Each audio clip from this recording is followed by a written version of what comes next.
Mickaël. 572 matchs de Ligue 1. Vous êtes un dinosaure du championnat. Certains diraient un pharaon. Jean-Michel Aulas dirait ça. Cette longévité, elle n'est pas anecdotique pour vous. Je sais qu'elle vous est chère. Oui, après, on est obligé de trouver des objectifs pour aller plus loin. Donc, ça en fait partie. Mais oui, c'est important au niveau de la régularité de faire autant de matchs. Alors, vous êtes aujourd'hui à Bastia, Mickaël. C'est un petit clin d'œil parce que l'histoire est très connue. Votre tout premier match professionnel, vos débuts pro, c'était justement à Bastia. C'était il y a plus de 16 ans, hein, ça ne vous rajeunit pas, en octobre 96. Et pour votre tout premier match, vous avez arrêté ce penalty tiré par Moravcik, à 17 ans à peine. Alors, j'ai entendu que le fait que vous retourniez à Bastia aujourd'hui, enfin désormais, c'était pas anodin. C'était peut-être comme un petit clin d'œil du destin.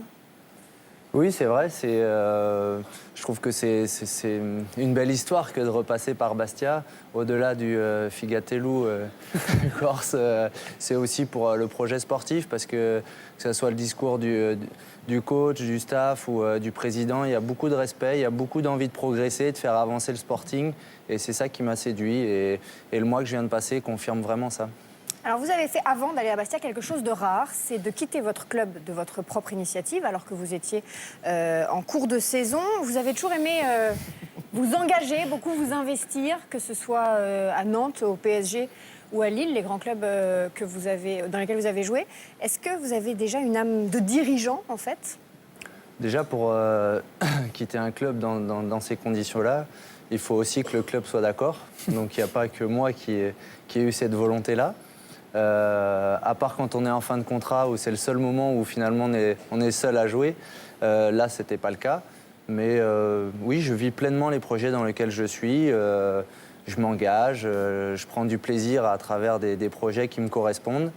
Et voilà, là, malheureusement, ça s'est terminé parce que c'était pas spécialement ce que j'envisageais. Mais on vous reproche parfois de vouloir trop en faire, de trop vous investir, de vouloir être plus qu'un joueur, non ? Oui, mais en général, on me recrute pour ça. Donc après, c'est peut-être le paradoxe de pouvoir... Pour ça, c'est-à-dire pourquoi précisément ? Non, mais pour être un leader, pour montrer l'exemple, pour faire avancer les choses, pour être dans une progression. Après, pour soulever les loups. Franchement, moi, je le vis pas comme ça. Je le vis pleinement, entièrement. Après, j'aime mon métier, je me donne à fond pour ça. Et c'est ça qui m'importe. Après...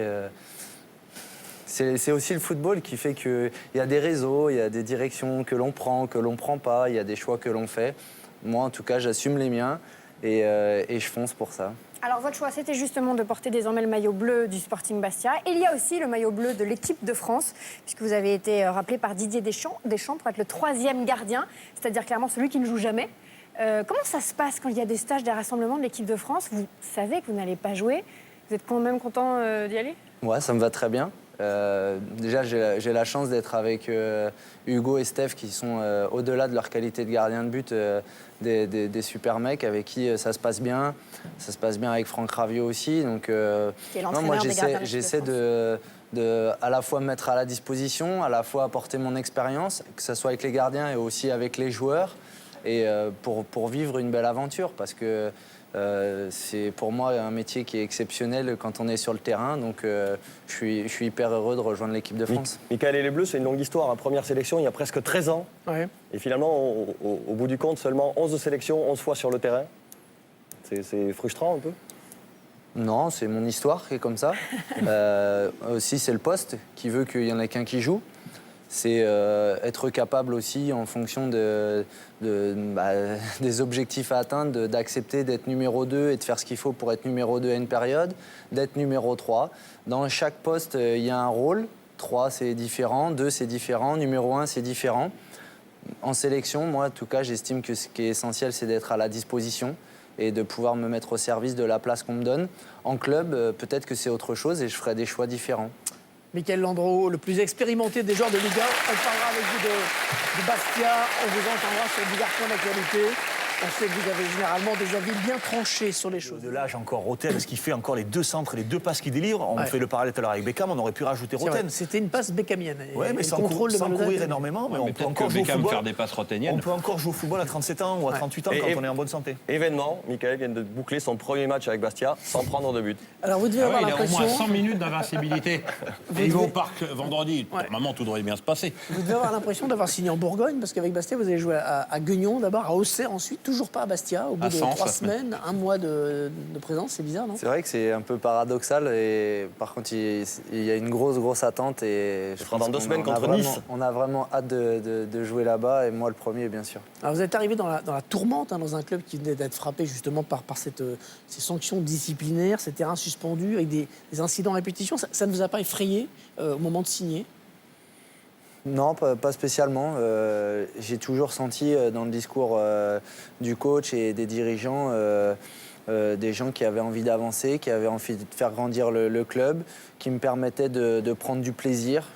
C'est des gens qui sont passionnés, qui se respectent entre eux et qui ont envie de vivre une belle aventure avec le Sporting Club de Bastia. Et moi, à travers le discours et l'échange, j'ai senti le projet comme ça. Donc, j'avais plus envie de le découvrir, de partager. En plus, il y a franchement des bons mecs dans le groupe, ça vit bien. Et je pense que c'est aussi ça, les bonnes valeurs du foot. Et le club a annoncé la nomination d'un nouveau monsieur Ça, c'est sécurité important, le groupe vit bien. et annonce une politique zéro incident Bah, je à le dirai pas, Furiani sinon. à partir du prochain match. Et sur l'ambiance actuelle, parce qu'il y a eu des déclarations de Frédéric Hans, l'entraîneur, apparemment aux joueurs, aussi dans la presse, en disant qu'il n'avait pas été écouté par les dirigeants, notamment pour le mercato. Aujourd'hui, il paraît que tout va bien. C'est compliqué? Franchement, c'est un peu sorti du contexte. C'est quoi le contexte? Ce qui a Les été dit, déclarations les de déclarations en plus, ça n'a pas été dit en direct par le coach. Moi, je trouve que c'est des gens qui se disent les choses pour avancer. Donc après, peut-être à certains moments, on n'est pas toujours d'accord. Mais en tout cas, ils sont toujours hyper respectueux et ils ont beaucoup de confiance entre eux. Donc c'est un peu dommage. Je trouve que ce n'est pas une bonne information de véhiculer ça. Je trouve qu'il y a 2 ans, le club il était en national. Donc il y a des étapes pour grandir et ils redécouvrent la Ligue 1. Il y a des étapes importantes. Ils sont en train de les passer. Et compte tenu de la personnalité, que ce soit du staff ou des dirigeants, je pense qu'ils peuvent aller loin. Donc moi, je suis plutôt optimiste. Puis les entraîneurs qui ne sont pas écoutés dans le recrutement, il n'y a pas qu'à Bastia. hein. C'est pratiquement partout, à Sauf quelques qu'avec rares le- exceptions le- près. Je crois qu'Ancelotti, il lui demande son avis. Avec le travail qu'a fait Frédéric Hans depuis qu'il est arrivé, qui a beaucoup reconstruit, il peut être écouté et ils doivent même l'écouter. Ça joue au foot. Dominique disait que vous étiez 2 fois plus sollicité qu'à Lille. C'est vrai que c'est un autre métier. Vous aviez l'habitude depuis des années de jouer dans des clubs où vous avez 2-3 interventions par match. Là, si vous multipliez les arrêts, ça change complètement l'appréhension du poste, non? Ouais, ça change. Maintenant, c'est plus depuis que j'étais à Lille où j'étais confronté à 1, 2 ou 3 arrêts, sauf certains matchs. Ça m'est arrivé aussi à des périodes à Nantes où j'étais plus sollicité. À Paris aussi, il y a eu des périodes dures où j'étais pas mal sollicité. Franchement, c'est plus facile de faire un match où tu as 5-6 arrêts qu'un match comme hier soir où tu as juste un arrêt. Il faut être capable de le faire. Moi, franchement, je prends du plaisir. Après, ça ressemble par moments plus à un entraînement qu'à un match. Mais voilà, il faut passer par là et je pense que l'équipe a progressé. Évidemment, c'est compliqué de répondre aujourd'hui, mais est-ce que vous êtes là pour 6 mois pour rebondir ensuite ailleurs, ou bien vous avez l'intention de poser vos valises longtemps à Bastia?